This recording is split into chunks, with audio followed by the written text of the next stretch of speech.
So we spent the last week or so, not quite week, 4 days in the museum, working with various artifacts that we excavated and collected on survey over the last 9 years. And we're preparing the final catalog. So we're selecting objects that need to be illustrated, we're making sure our catalog descriptions are good. And a lot of the sherds are sort of funny because they have stories. And this sherd has a really funny story. You can see it's a little piece of glazed pottery, and it has a lot of information on the bag. The bag tells us everything about it. It has a fancy Tyvek tag in there that has lots and lots of information about this particular object. We found it in trench 13, and it was given a find spot.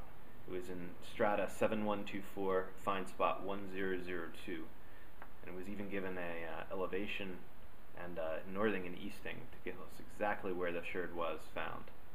When we found it, it was sitting like this, and we thought, oh my gosh, a glazed sherd, and it was pretty deep in a trench, and the trench was beginning to excavate the foundations of a series of walls that were down right on the coast. And we thought, glazed sherds deep in a trench by a church down by the coast, this might be Byzantine. And we thought, man, if this is a Byzantine sherd, then possibly the Byzantines were building right down on the coast of Cyprus, and that would be a pretty unusual and exciting thing. And maybe this building we thought was late Roman is in fact has a Byzantine phase, and that would be a really, really exciting thing. So this sherd got us really excited.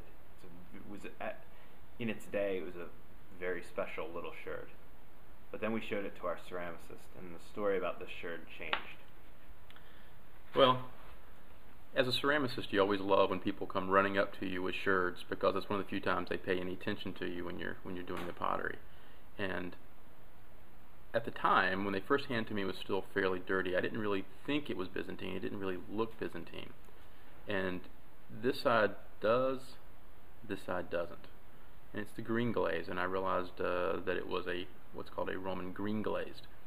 And I said that, and I don't mean to exaggerate, but there are many, many disappointed people. And in fact, there was, as you often get, a little bit of arguing that no, it can't be Roman green glaze, it's got to be Byzantine. And in fact, it was about a week later when we were taking the students to Nicosia, where there's a piece of this actually in the museum, and so I was able to show people, and they were like, well, we believed you all along, but it was still very disappointing.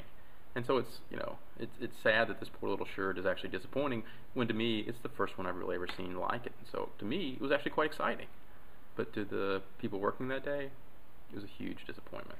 And what's really sad for the little sherd is it went from being like possibly the most important find that we had discovered in these trenches to really just another piece of Roman pottery. And it's going to go in its little Roman pottery bag. And in fact, it may not even appear in the catalog. It probably won't get an illustration.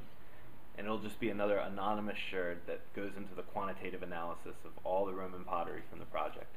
And all this nice information recorded about where it came from will be a curiosity when someone else comes and looks at it. They'll wonder why we spent so much time fussing with this particular sherd.